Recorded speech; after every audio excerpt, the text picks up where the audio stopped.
بیا و بنشین کنار من، بیا و بنشین کنار من، بیا تا نگاه کنم در چشمهایت، بیا تا خود را از درون سیاهی مردمک چشمهایت، از درون نور دیدگانت ببینم.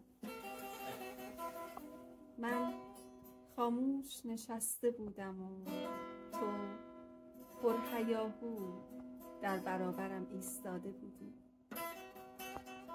من خاموش در این نقطه زمینم، نقطه سکوت، نقطه تمرکز.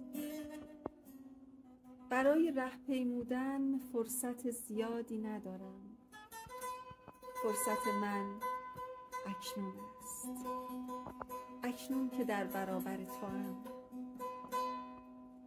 نمیدانم که هستی، مردی یا زن، کوچک یا بزرگ، اما میدانم که هستی.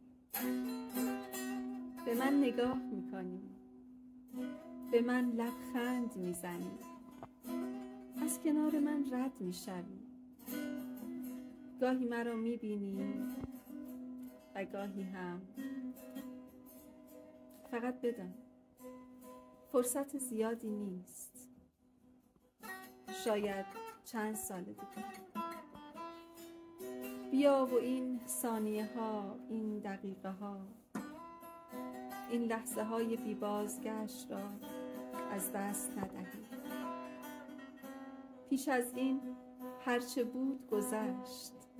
بیا پس از این با هم باشیم، همراه باشیم، حتی اگر در این ره پیمودن من توان حرکت نداشته باشم.